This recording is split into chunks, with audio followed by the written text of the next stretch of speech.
Buenas tardes desde España, buenas tardes, bienvenidas, bienvenidos a esta nueva conferencia virtual de CUP. Y nada, como veis, hoy vamos a hablar del biogás. El título de la conferencia es Biogás, el aprovechamiento de los desechos orgánicos para generar combustible. Me presento, yo soy Juan Hernández y soy uno de los tutores del máster de energías renovables, ¿vale? Y nada, pues vamos a comenzar con la presentación. Ya sabéis que me podéis escribir en el chat que tenemos, con comentarios, preguntas, bueno, lo que queráis, ¿vale? Antes de empezar, como siempre, pues quiero presentaros el máster que tutorizo junto con mi compañera Mónica. Y bueno, como veis está dividido en 4 grandes bloques.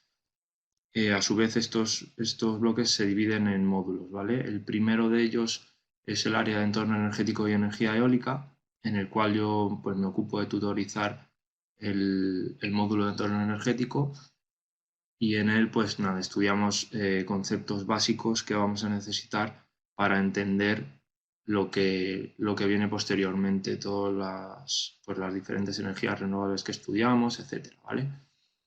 En el segundo área es el de energía hidráulica de biomasa, que tutoriza mi compañera Mónica. El tercero es el área de energía solar, que está dividido en un módulo de energía solar térmica y otro de energía solar fotovoltaica, ¿vale? En ambos módulos, pues repasamos todos los conceptos que se necesitan para entender tanto térmica como fotovoltaica, aplicaciones, la evolución, los distintos componentes de las instalaciones, etcétera, etcétera, ¿vale? Y aparte, pues en los casos prácticos realizamos dimensionamientos de instalaciones tanto para energía térmica para aplicaciones de ACS como fotovoltaica para instalaciones aisladas o conexión a red, etc. Y el último módulo es el área de marco de desarrollo, implantación y gestión y energías renovables emergentes. Esta parte es la última que tutorizo yo y estudiamos pues, la energía geotérmica, la energía marina y el hidrógeno junto con las pilas de combustible. ¿Vale? Y nada, si queréis más información sobre el máster, pues ya sabéis, podéis contactar conmigo, con los coordinadores y nada, os responderemos rápidamente, ¿vale? Bien. Este es el índice que voy a seguir hoy. Voy a hacer una pequeña introducción, como siempre, y después voy a hablar del biogás, de pues, conceptos básicos de qué es el biogás, qué residuos se emplean para generarlo, cómo se genera mediante la digestión anaerobia, qué componentes se generan que no deseamos y que luego tenemos que eliminar y qué usos se le da al biogás. El punto número 3 son los pretratamientos a los que se somete el biogás para eliminar esos componentes que no deseamos. En cuarto lugar, los procesos de purificación, que son unos procesos, como ya veremos, para depurar el biogás y obtener biometano, ¿vale? Que es lo mismo prácticamente que el gas natural. Y por último, una serie de ventajas y retos a los que se enfrenta esta tecnología. Vale. Bien. Bueno, vivimos en un contexto en el que la producción de residuos se encuentra en continuo aumento y la actividad económica vinculada a ellos pues es cada vez más importante.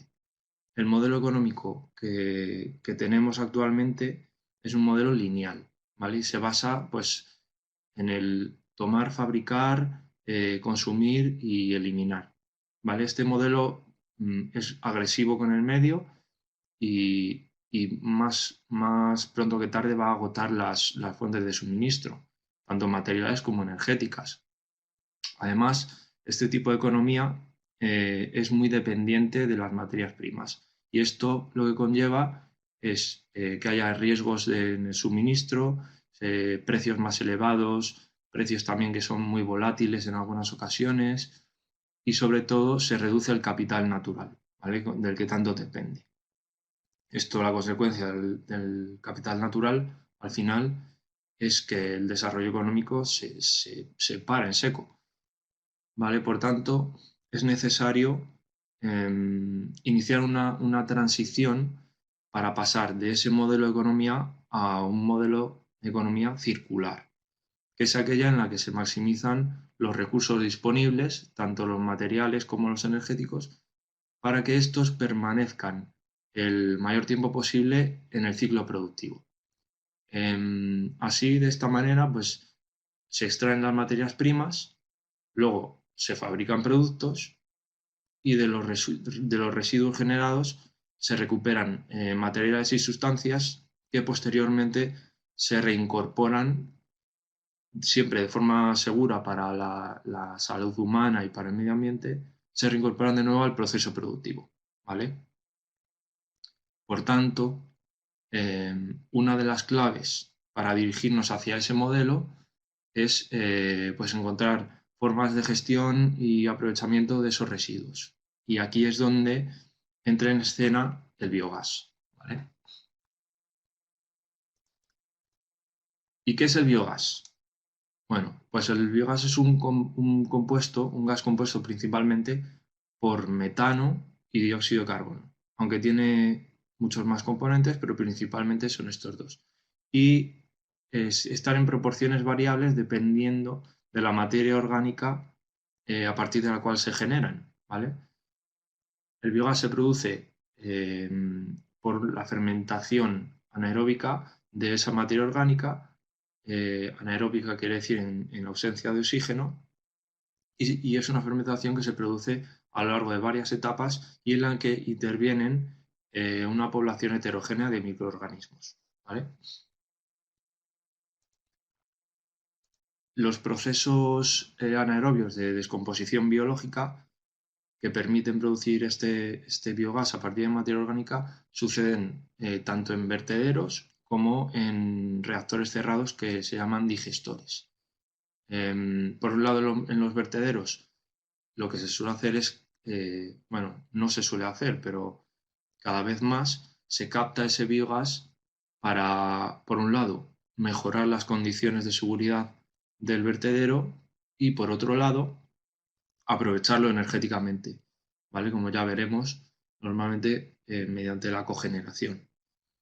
En el caso de los digestores, pues lo que se hace es alimentar los digestores con la materia orgánica, se mantienen unas determinadas condiciones de operación en las que son clave parámetros como el tiempo de residencia, la temperatura, el pH, etc. Para maximizar la producción de biogás en estos digestores, se suele recurrir a mezclar distintos tipos de sustratos, ¿vale? Esto es lo que se llama cogeneración. Pero siempre no se pueden mezclar sustratos ahí sin ningún orden.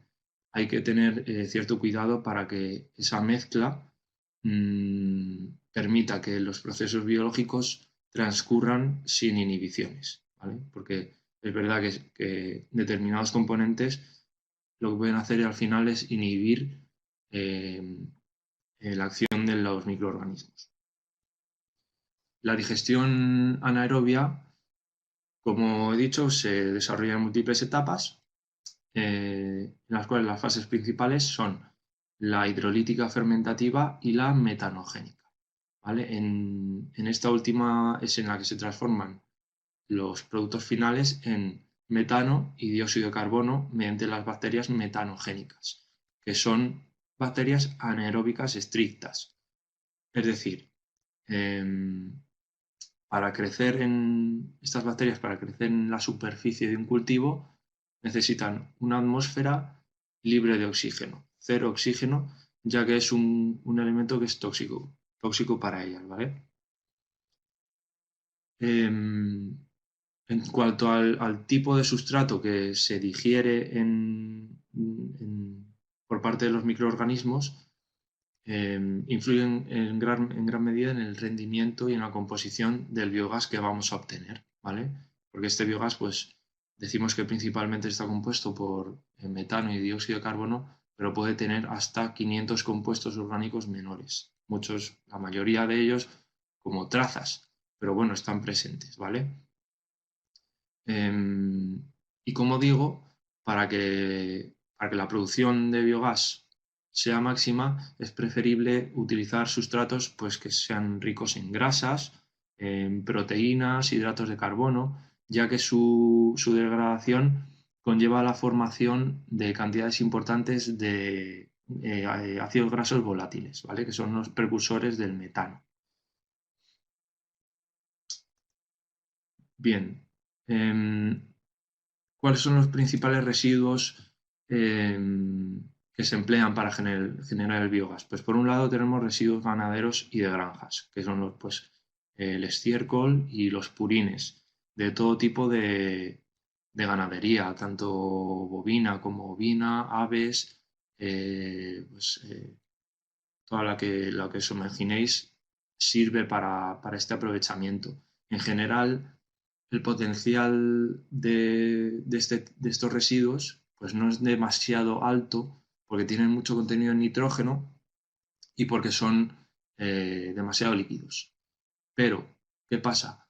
Que debido a su potencial como contaminantes de suelos, debido también a que son muy abundantes y debido también a que no hay muchos tratamientos eficientes para su valorización, pues al final son uno de los principales recursos para generar biogás. ¿Vale? ¿Qué usamos también? Residuos agrícolas procedentes de cultivos de consumo, de cultivos energéticos o de generación de materias primas para la industria alimentaria. También en función de la carga orgánica que tienen, pues generan gran variabilidad en el potencial del biogás. Residuos de la industria alimentaria. Pues residuos del procesado de materias primas animales y vegetales, como son la industria láctea, la industria cervecera, las conserveras, las azucareras. Todas ellas producen residuos que tienen alta carga de materia orgánica y son muy adecuados para el aprovechamiento energético. En función siempre del residuo que estamos utilizando, pues va a ser necesario utilizar un pretratamiento u otro, ¿vale? También utilizamos residuos de matadero y residuos pesqueros. Son dos de los residuos con mayor potencial para generar biogás. Los lodos de depuradora también. Todos los tratamientos de depuración de aguas generan unos lodos que son muy apropiados para la digestión anaerobia. De hecho, pues cada vez hay más estaciones depuradoras de aguas residuales que instalan digestores para, con los lodos que ellos mismos generan, generar o producir biogás y autoabastecerse después con el aprovechamiento térmico que se produce con ese biogás utilizándolo en una unidad de cogeneración, ¿vale? Cada vez son más. Residuos de plantas de biocombustibles también, especialmente las de biodiesel, en las que se generan grandes cantidades de glicerina, que es uno de los residuos con mayor potencial. Y por último, la fracción orgánica de los residuos sólidos urbanos, de los residuos que generamos en casa. Hay gran variabilidad en el potencial de estos, ya que dependen en gran medida de las operaciones de separación que se realiza en los centros de tratamiento, ¿vale? Bueno, finalmente, ¿qué tenemos en los digestores? Tenemos un gas, una mezcla de gases con estas proporciones. Puede haber muchos más compuestos, pero fundamentalmente son los que aparecen en la tabla. Y las proporciones, pues bueno, siempre variables, pero como veis, pues metano y dióxido de carbono, con proporciones entre el metano entre un 45 y un 75, esto siempre estamos hablando sin purificar, y el dióxido de carbono entre un 25 y un 55. Que hay casos en los que se puede salir de esos márgenes, pero bueno, no es lo habitual. Y después pues podemos tener monóxido de carbono, nitrógeno, hidrógeno, sulfuro de hidrógeno, que como ya veremos es un compuesto que siempre hay que eliminar, el amoníaco, puede haber oxígeno, los siloxanos, bueno, en fin, se pueden generar, como ya he dicho antes, hasta 500 compuestos, por lo que no es imposible ponerlos todos, ¿vale? ¿Cuáles son los componentes no deseados? Bueno, este biogás crudo, para poder utilizarlo y evitar daños, pues fundamentalmente en motores, daños como corrosión, como abrasión de piezas, tenemos que someter el biogás crudo, como digo, a un pretratamiento y normalmente posteriormente a un proceso también de depuración. El vapor de agua lo que hace es disminuir drásticamente el poder calorífico del biogás, por lo que en consecuencia afecta al rendimiento energético de todos los equipos que lo utilizan como combustible. Y además también lo eliminamos para evitar que se acumulen condensados, que se formen ácidos que puedan causar corrosión, ¿vale?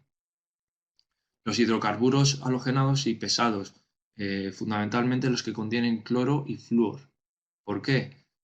Pues lo mismo, causan también corrosión en los motores que se utilizan para generar electricidad y aparte los hidrocarburos que tienen alto peso molecular en concentraciones elevadas pues también provocan que el motor funcione mal. El sulfuro de hidrógeno que os he comentado anteriormente, es necesario eliminarlo siempre para prevenir corrosión, para evitar que se acumule mucho sulfuro de hidrógeno y llegue a tener o que alcance concentraciones que sean tóxicas para el ser humano. Además, cuando el biogás se quema, pues se forman óxidos de azufre que son venenosos. Y por otro lado también lo que hacen estos óxidos de azufre es descender el punto de condensación del gas de escape, con lo cual se puede formar ácido sulfuroso, el H2SO3, ¿vale? Que es muy corrosivo, mucho más corrosivo. Y por último, los siloxanos. Estos producen daños en los motores también y reducen la vida útil de los motores. ¿Por qué? Por efecto abrasivo en todas las partes internas de los mismos, ¿vale? Entonces siempre es necesario eh, hacer un pretratamiento del biogás para eliminar estas partes y que por lo menos cuando vamos a utilizar el biogás en unidades de cogeneración, las proporciones principales sean metano y dióxido de carbono. ¿Qué usos les damos al biogás? Pues como ya he comentado, cuando se obtiene directamente de los digestores, se ha sometido a esos pretratamientos, se puede utilizar directamente como combustible en las unidades de cogeneración para producir energía eléctrica y calor, ¿vale? Para este propósito, pues es necesario que el biogás tenga más de un 45% de metano, menos de 65% de CO2 y luego pues menos de 200 partes por millón de sulfuro de hidrógeno y contenido nulo de oxígeno y nitrógeno, ¿vale? Estas son las condiciones. En este caso, cuando se utiliza en unidades de cogeneración, pues la electricidad que se produce normalmente se consume en la propia planta o se exporta para consumidores cercanos, ¿vale? Mientras el calor pues, se aprovecha generalmente en el propio proceso de producción del biogás. Esto hace pues, que en conjunto se obtenga una producción energética apreciable y que tiene mucho valor porque el coste es reducido y además lo que reporta son ingresos directos, ya que, o más bien ahorros, y además autonomía y seguridad, ya que no vas a depender de los precios de la energía, ¿vale? Perdón. La otra opción para utilizar el biogás es el biometano, ¿vale? Optimizar el biogás para obtener un biometano y utilizarlo como combustible de alta eficacia. Es decir, la optimización lo que es un proceso de depuración que básicamente lo que significa es quitarle el dióxido de carbono a la corriente de biogás, lo que hace que la proporción de metano aumente, normalmente por encima del 96%. Debido a que la composición química y el poder energético de este biometano que estamos obteniendo, que es prácticamente todo metano, es muy similar al del gas natural que tenemos en nuestras casas, este biometano se puede utilizar igual que el gas natural, con los mismos fines. Tenemos dos opciones: o inyectarlo en la red de gas y ser usado como sustituto del gas natural, como digo, o como combustible para vehículos, ¿vale? Vehículos que circulan por nuestras carreteras, cada vez hay más que vienen propulsados o por gas licuado o comprimido, ¿vale? Para que os hagáis una idea del potencial energético del biogás, tengo aquí pues esta tabla, esta comparativa, que compara un metro cúbico de biogás con un contenido de 50% de metano, tiene un poder energético de 4.290 kilocalorías.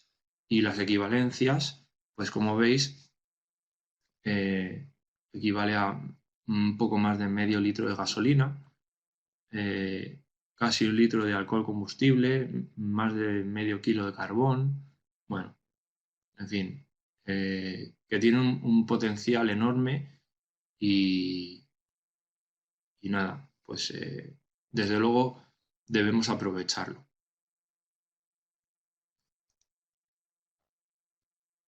Además, en las plantas de biogás se genera un residuo, pero bueno, es un residuo aprovechable también, ¿vale? Estamos hablando de un subproducto que llamamos digestato. ¿Qué es? Es un material líquido residual que se genera en grandes volúmenes y presenta una elevada humedad, además de una considerable proporción de nitrógeno y de fósforo, por lo cual se puede emplear como fertilizante orgánico para cultivos y para mejorar el suelo, con lo cual se ahorran costes de producción de fertilizantes minerales, se evitan emisiones, las emisiones que se generan en esa producción, y se ahorran hasta 13 kilos de CO2 equivalente por tonelada, ¿vale? O sea que al final todos son ventajas. Por ejemplo, en instalaciones que conozco de Inglaterra, pues es muy frecuente ver allí granjas, pues ¿qué te voy a decir? De agricultura normal y corriente, de patata, remolacha, etcétera, que utilizan los residuos para generar biogás, instalan los digestores, instalan unidades de cogeneración para obtener energía, también purifican el biogás, obtienen biometano que inyectan a la red y a su vez tienen un fertilizante orgánico con un potencial enorme para para continuar con los cultivos. Esto es la base de esa economía circular de la que hablábamos al principio, ¿vale? Bien, vamos a hablar ya de los pretratamientos, perdón, de los que os he hablado al principio y que se utilizan para purificar el gas en mayor o menor medida, dependiendo del origen de los residuos y también del destino final, ¿vale? Que especialmente el biogás que se obtiene de residuos sólidos urbanos tienen potencialmente muchos contaminantes que pueden ser difíciles de eliminar. Entonces puede ser necesario combinar distintos pretratamientos con procesos de depuración. ¿Vale? El objetivo de estos pretratamientos, para que lo tengáis claro, es obtener una corriente que tenga metano y dióxido de carbono. Evidentemente no va a ser solo exclusivamente esos dos componentes, pero se busca que si existen otros sean trazas lo más mínimo, lo mínimo mínimo, ¿vale? Bueno, en primer lugar, los filtros de carbono. Estos funcionan como sistemas de absorción de muchos contaminantes y se utiliza principalmente en casos en los que el sulfuro de hidrógeno no es demasiado elevado, ¿vale? Con concentraciones menores a 800 ppm. Tenemos tanto carbón activo, que es el que se utiliza para neutralizar compuestos sulfurados, como carbón virgen, que lo que neutraliza son compuestos orgánicos volátiles, siloxanos, hidrocarburos. ¿Vale? Y según el contenido de estos contaminantes, también se puede añadir una mezcla de estos carbones. Siempre el carbón virgen, no, perdón, siempre antes el carbón activo que el carbón virgen, ya que si no, el virgen inhibe la actuación del carbón activo. Otro pretratamiento es el secado. Teniendo en cuenta que el biogás en origen, en la mayoría de los casos, está saturado en agua, pues los sistemas de secado son prácticamente necesarios en todos los procesos de optimización del biogás. Y hay dos etapas. Una etapa de presecado en la cual se enfría el gas utilizando intercambiadores de calor, tanto de placas como de tubos concéntricos, en los cuales una corriente fría fluye a contracorriente del gas de entrada, ¿vale? Con lo cual se condensa el agua en el biogás y abandona el proceso a través de un tanque de condensación. Así de simple. La etapa de possecado, lo que se hace ya pasar el biogás por unos tanques que tienen un absorbente específico que retiene la humedad, ¿vale? Un absorbente sólido, poroso.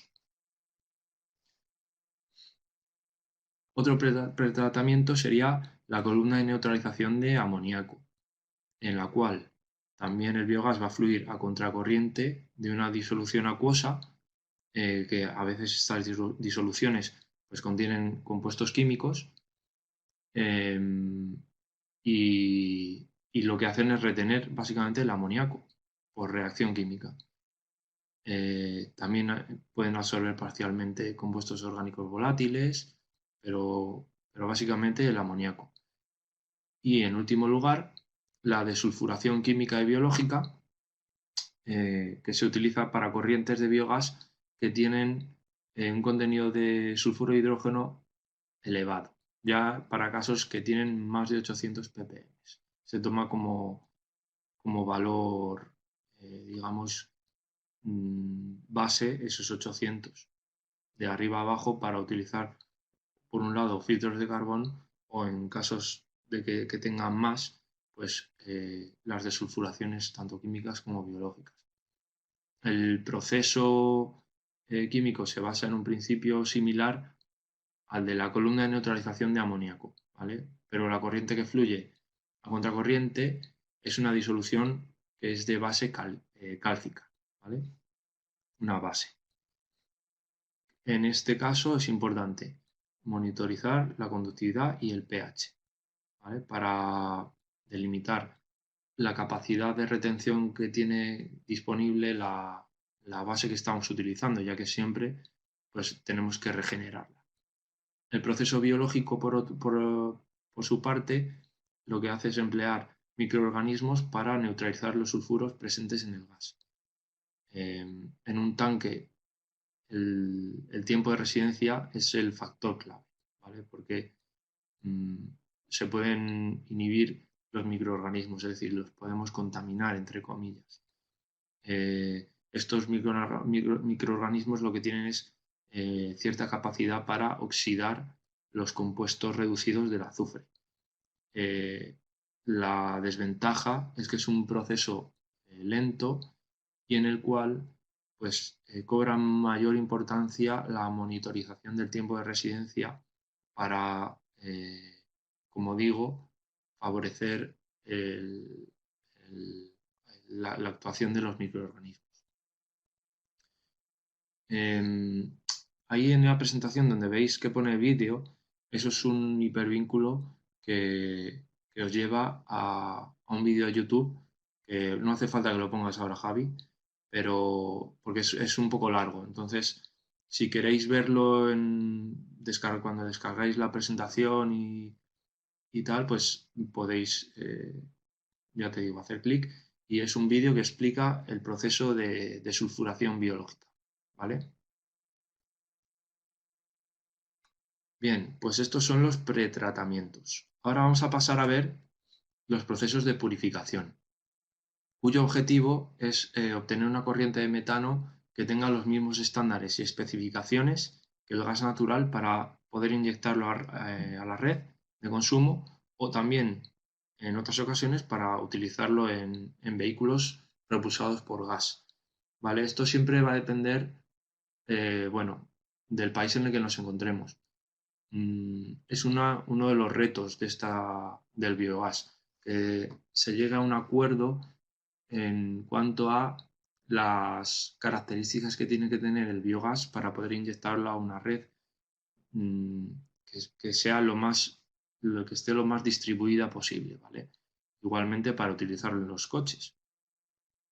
Lo lógico sería homogeneizar todos estos aspectos, pero bueno. Bien, el primer método del que quiero hablar es el lavado con agua presurizada, en el cual el principio de actuación es la diferente solubilidad que tienen metano y CO2 en el agua. El proceso se lleva a cabo pues, haciendo pasar el biogás por unas torres o unas columnas en las que se intenta prolongar el tiempo de contacto entre el agua y los gases para que la reducción sea mayor. ¿Vale? El principio de trabajo consiste en hacer fluir el biogás dentro de la columna en sentido contrario a la corriente de agua. En esta fase lo que ocurre es que el agua interacciona con las moléculas de CO2, se satura y entonces necesita ser regenerado. Por eso, para ser regenerado, hay otra columna o otra torre donde el CO2 y en ocasiones también el sulfuro de hidrógeno que haya presente pasan al aire circundante y se reincorpora el agua al proceso de absorción. De esta forma, normalmente es necesario reponer entre un 10 y un 20% del agua. Las temperaturas para que ocurra este proceso tienen que ser bajas, entre 5 y 10 grados, y también, pues como el propio nombre indica, hay que presurizar el agua, normalmente a unas 17 atmósferas. Por tanto, estas dos condiciones lo que hacen es encarecer los costos de operación y al final hacen que sea una metodología que no es muy eficiente. Pero bueno, ya os digo que existen muchos métodos y variaciones de unos métodos, combinaciones con otros. Al final son tecnologías que están en continuo desarrollo y bueno, es muy difícil hablar de todas en las conferencias. O sea, yo os doy un poco la base más importante y después para dar variaciones pues se utilizan más torres, más presión, menos presión, pero en fin, la base es esta, ¿vale?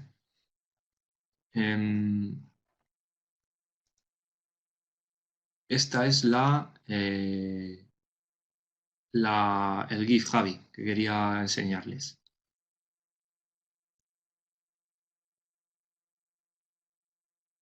Vale. Esto lo que es un esquema del proceso de agua presurizada. Como veis, el biogás está entrando por aquí por la izquierda, se comprime y se lleva a una primera torre.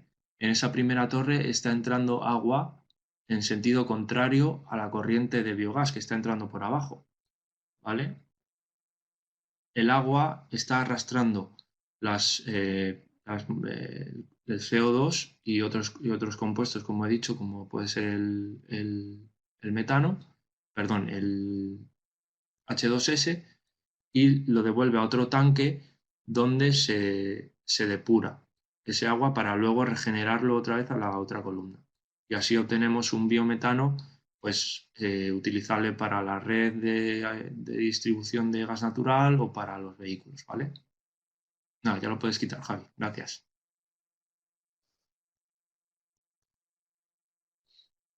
Bien. Otro de los procesos de purificación que se utilizan es el lavado químico, pero con aminas.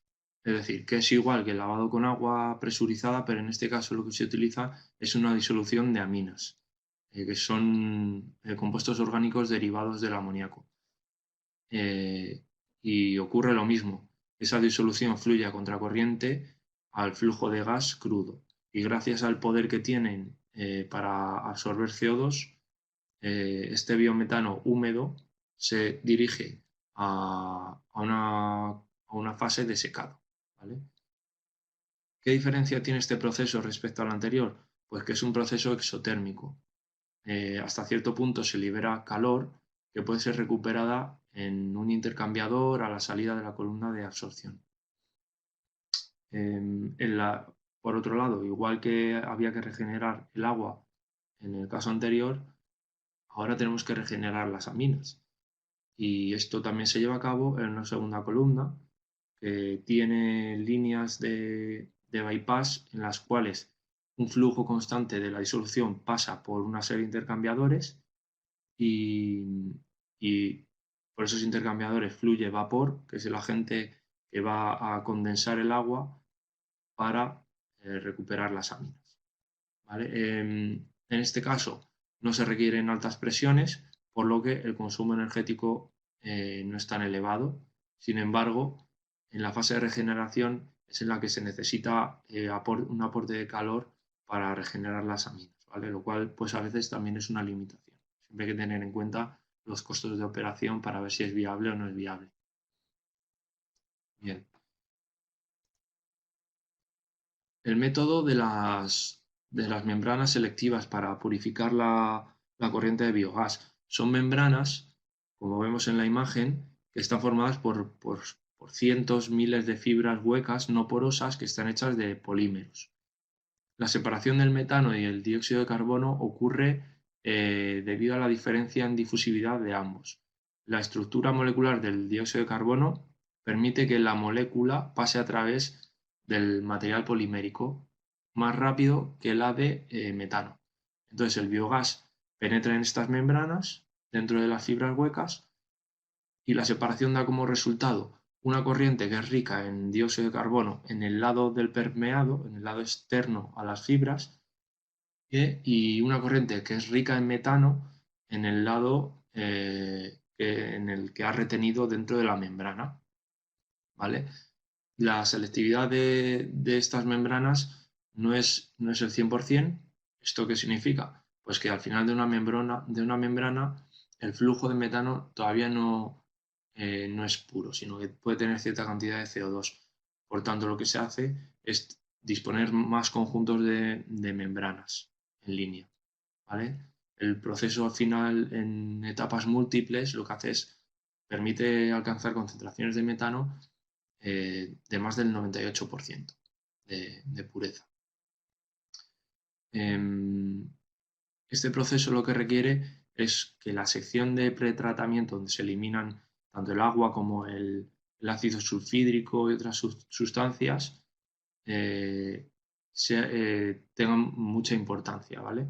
Además, después se va a comprimir el gas hasta una presión aproximada de 16 bares para optimizar la separación del metano del dióxido de carbono, porque lo que hace la presión es aumentar la permeabilidad de la membrana.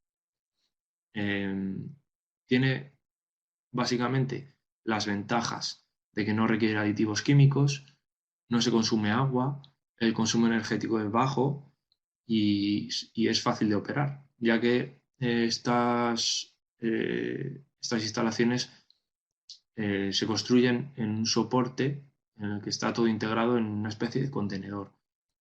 Por lo tanto, da lugar a un sistema que es muy compacto, que ocupa muy poco espacio y se puede transportar fácilmente, ¿vale? Como desventajas, pues la vida útil de las membranas, que ciertamente es algo desconocida, pero bueno, hay que cuidarlas mucho y además también requiere un control exhaustivo de algunos contaminantes, porque pueden reducir la eficacia purificadora de las membranas, ¿vale?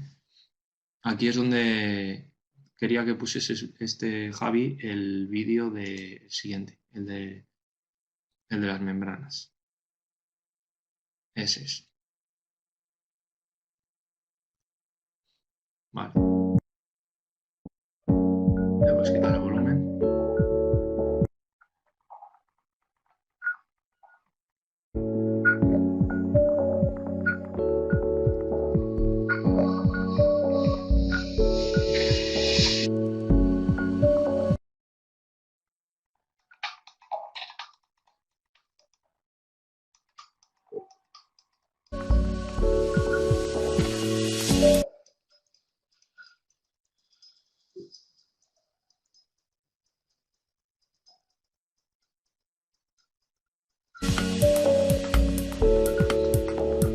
¿Veis?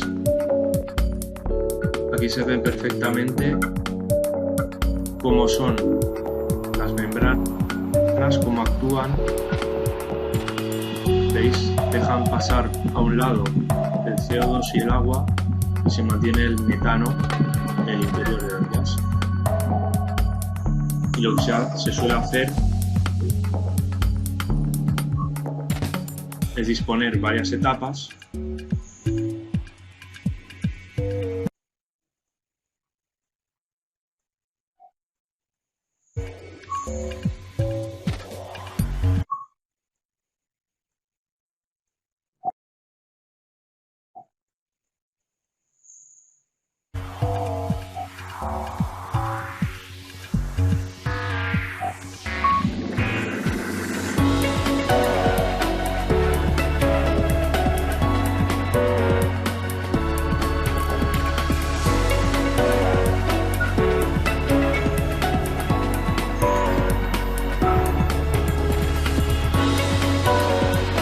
Interesante, ¿verdad?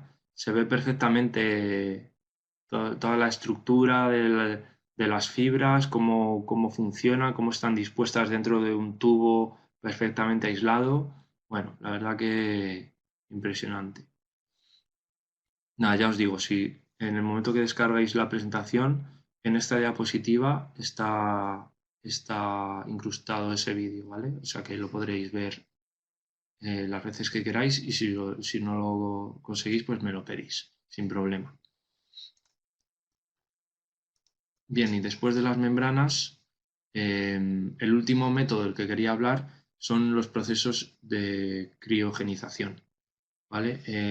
Estos procesos se basan en el aprovechamiento de los distintos puntos de licuefacción de los gases presentes en el biogás crudo. ¿Qué pasa? Que requiere de tantas fases como compuestos clave existen en la corriente de entrada. Es decir, si queremos eliminar 4 compuestos, tiene que haber 4 fases de purificación. Existe una fase de pretratamiento en la cual el biogás entrante se trata primero con filtros de carbón activado para eliminar el sulfuro de hidrógeno y tras el acondicionado inicial, este biogás se enfría a temperaturas de unos 40 grados bajo cero primero para deshumidificarlo mediante la congelación y descongelación alternas, ¿vale? Se hace con intercambiadores de calor. Los compuestos orgánicos volátiles y los siloxanos se eliminan junto al agua. Después, ¿qué se hace? Se vuelve a congelar el biogás, esta vez a unos 75 grados bajo cero, lo que permite retirar más humedad del biogás y eliminar otros contaminantes distintos. Finalmente, lo que se hace es capturar el CO2, se separa y se licúa.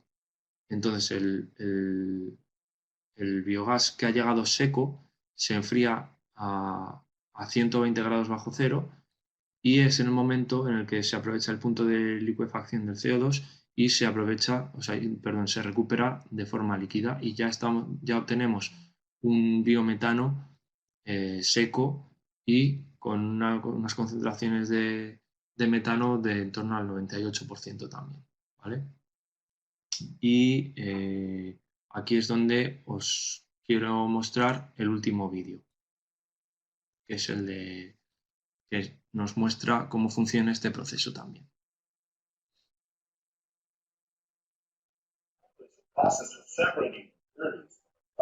Technology incorporates a process for separating impurities from exhaust gases using a temperature-based system. This system can also be applied to plasma-fired plants. Operational steps begins with directing the gases from a power plant to a first-stage cooling unit, wherein the temperature of the gases is lowered to a predetermined level, resulting in some components of the gas converting to their liquid state. Following the first stage cooling step, the solution of gas and liquid is pumped into a gas-liquid separator. The liquid is directed to a storage unit, and the gas is directed to a second stage cooling unit, wherein the temperature is at a much lower level, resulting in other components in the gas converting to their liquid state. Following the second stage cooling step, the solution of gas and liquid is pumped into a second gas-liquid separator. The liquid within the second gas-liquid separator is directed to a second stage storage unit, and the clean gas is directed downstream for use in known commercial applications or emitted safely without any environmental issues. Our system utilizes liquid nitrogen as the cooling agent, which is supplied by a liquid nitrogen generator. With our patent-pending cryogenic gas cleanup system, various gas impurities, including nitrogen oxide, hydrogen sulfide, carbonyl sulfide, hydrochloric acid, sulfur oxide, and carbon dioxide, can be removed from different power plants successfully. For more information on this or any of our other patented technologies, you can reach us at contact@millenniumsynfuels.com. Follow us on Twitter @ms. Perdonad, que creo que he movido la pantalla y ha tapado el vídeo. Bueno, de todas formas está también en esta parte de la presentación y básicamente lo que explicaba era lo que os he contado. Entra la corriente de biogás y se enfría en un primer tanque. En ese se elimina cierta cantidad de humedad y ciertos contaminantes. Después se recupera la corriente de gas y se vuelve a enfriar, esta vez a una temperatura más baja, para volver a retirar humedad y otros contaminantes. Y posteriormente se lleva ya esa corriente a una captura de CO2, ¿vale? O sea que, nada, si queréis, ya te digo, al descargar la presentación va a estar el vídeo aquí y si no, pues me lo pedís por privado y ya está. Bien,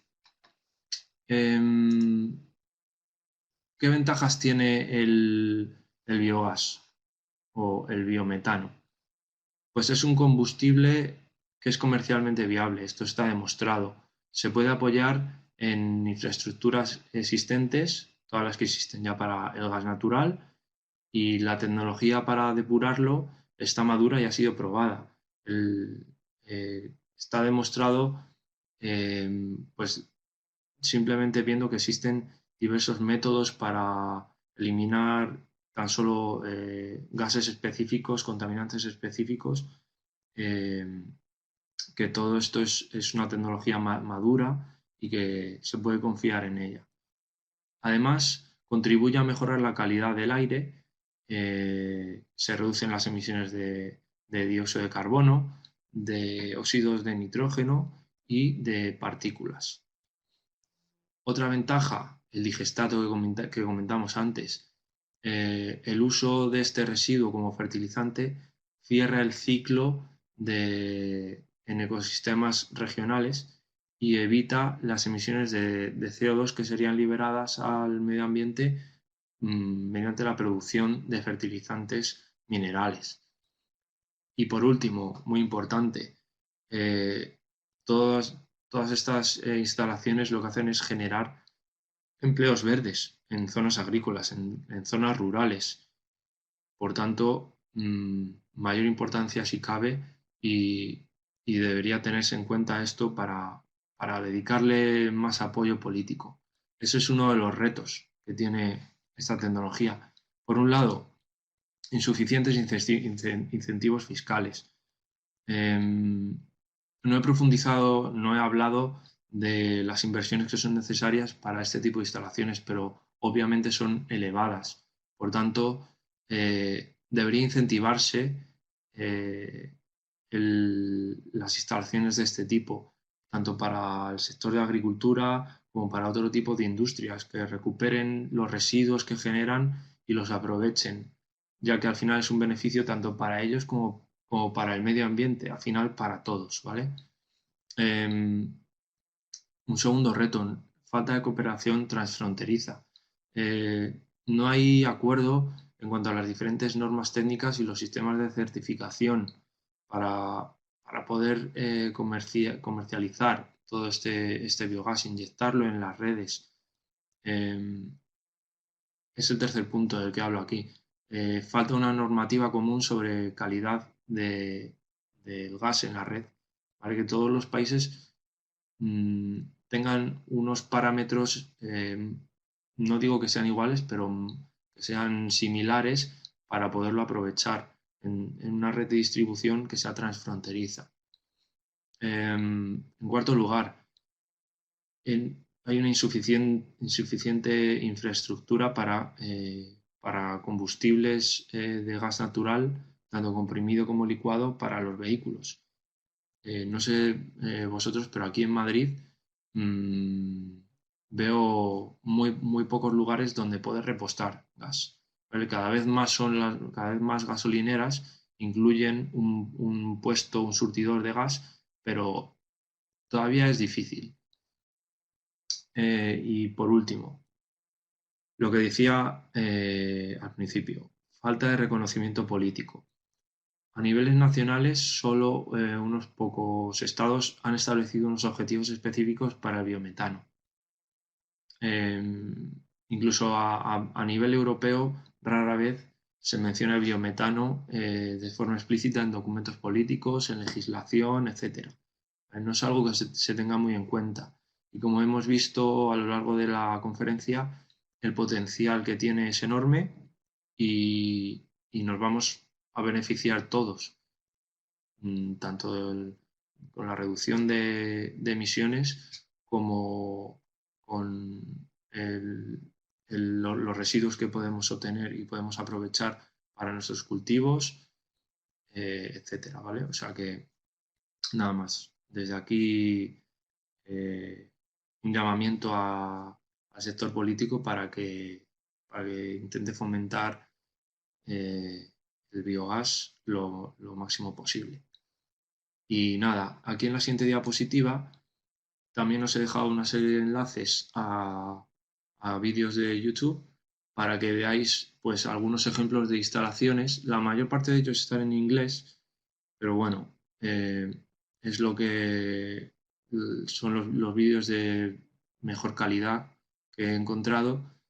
Son algunas instalaciones que gestionan algunos amigos míos en Inglaterra y nada, pues si queréis verlos son bastante interesantes. El de cómo funciona una planta de biogás está muy bien, es un vídeo de 10 minutos me parece que explica todo con muchos esquemas y muchas ilustraciones. O sea que nada, espero que os gusten. Y nada, hasta aquí la conferencia de hoy. Muchísimas gracias por vuestra atención. Y nada, voy a repasar un poco el chat que, que no le he hecho mucho caso, disculpadme, porque me concentro muchísimo y me olvido de prestarle atención a vuestros comentarios. Bueno, saludos a todos los que habéis seguido la conferencia desde México, Perú, Sonora, México. Bueno,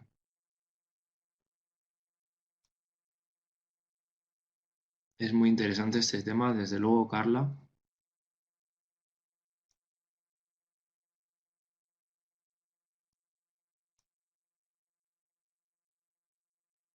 Juan, efectivamente, los residuos de la cría de caballos, que el estiércol de los caballos tiene potencial.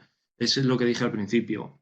Todos los residuos de ganaderos, purines, estiércol, eh, tienen potencial, pero no tanto como, por ejemplo, los residuos de los residuos pesqueros, por ejemplo, o de la industria cárnica. ¿Por qué? Porque tiene mucho nitrógeno y normalmente se mezcla con los purines y tiene mucho contenido de agua. ¿Vale? Entonces, pues como hemos visto, los pretratamientos al final lo que hacen es reducir el contenido en vapor de agua y el nitrógeno es un elemento difícil de eliminar. Entonces, bueno, se utilizan porque hay mucha cantidad de estos residuos, porque contaminan mucho el suelo, hay que gestionarlos y no es fácil. ¿Vale? Entonces, pues este es un método. Mm,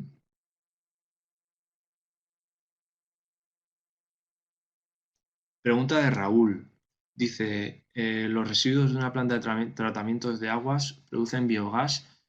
Efectivamente, el lodo de la depuración de las plantas de tratamiento de aguas es uno de los residuos que se aprovecha para generar biogás y además tiene bastante potencial.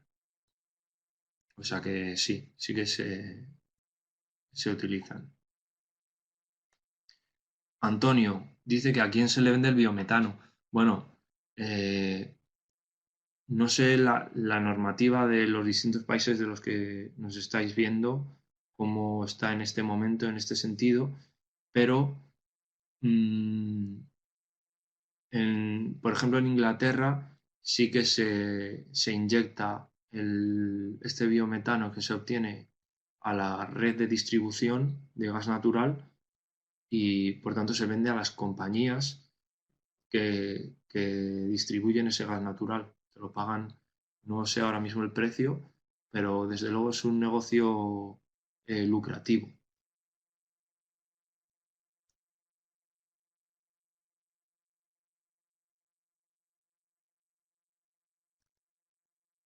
Saludos, Carla, desde Querétaro, en México. Isidro dice que hay que profundizar mucho más en el tema, efectivamente. Da para varias conferencias de este tema. Muchos saludos también para ti, Tania.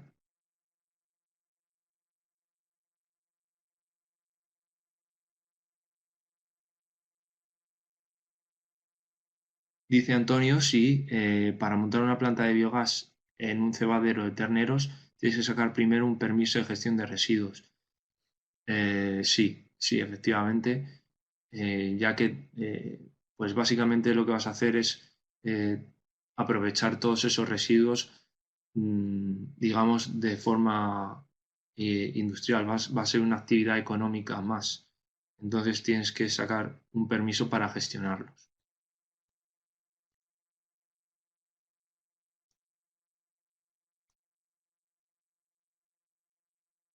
¿Cada cuánto tiempo se le debe dar mantenimiento a estas instalaciones? Bueno, estas instalaciones hoy en día están monitorizadas 24 horas al día, 7 días a la semana, de forma continua, por ordenadores que controlan todos los parámetros de presión, las temperaturas, el pH, todo está monitorizado por ordenadores. En el momento en el que hay un parámetro que sale de determinados márgenes, salta una alarma y siempre hay operarios que están en las instalaciones para ver qué está pasando, si hay alguna válvula que ha fallado o, bueno, cualquier problema lo resuelven in situ.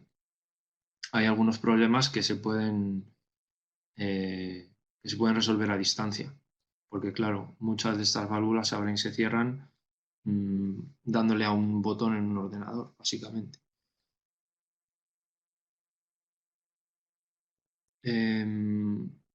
Antonio pregunta quién otorga los permisos para poner en marcha el proceso.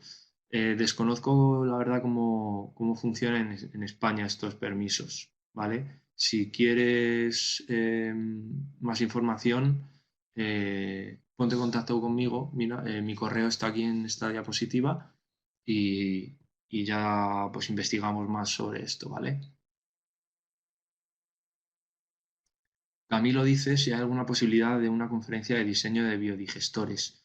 Bueno, mmm, lo puedo estudiar, voy a estudiarlo, ¿vale? Para ver si próximamente podemos organizar una. Me lo voy a apuntar para, para comentarlo, ya que, mira, en esta conferencia quería haber invitado a un amigo que es experto en el tema y, y bueno, ¿por qué no podría invitarle en otra ocasión y hablar de esto, ¿vale?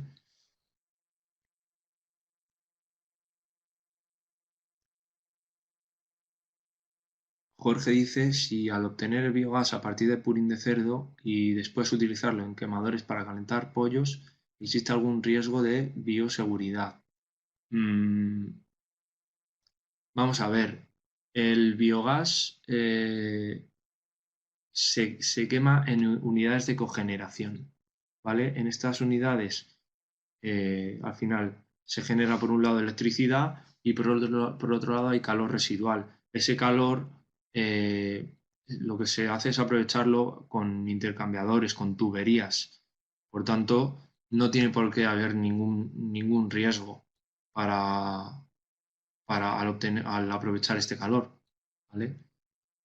Simplemente una instalación de garantías.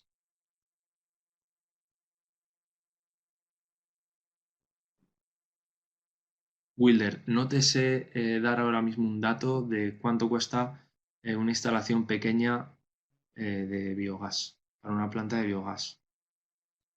Realmente, para un hogar, no conozco ninguna instalación en hogares para gestionar los residuos que hay en un hogar, porque son muy pocos.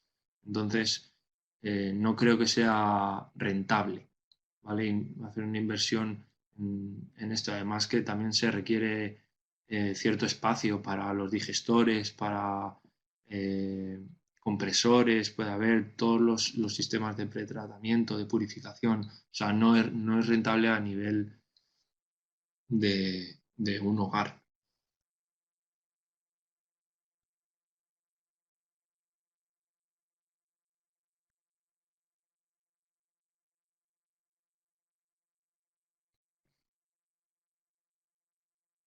Antonio, la pregunta te la respondí antes.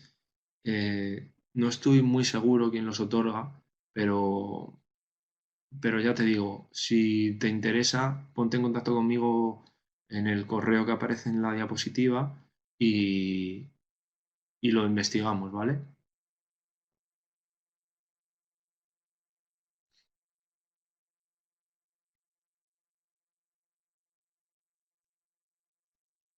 Bueno, pues nada, daros las gracias por por haberos conectado a esta conferencia de CUP una vez más, por haber aguantado, y nada, espero que os haya gustado, que haya sido interesante. Perdonad también una vez más el problemilla que hemos tenido con el vídeo, cuando lo hemos tapado sin querer. Y nada, recordaros que podéis descargar la presentación, ya os ha dicho Javi, que podéis pedírsela, y si queréis algún vídeo más o cualquier cosa, pues ahí tenéis mi correo para contactar conmigo. Y nada, un saludo a todos, y, y muchas gracias por haber estado en la conferencia.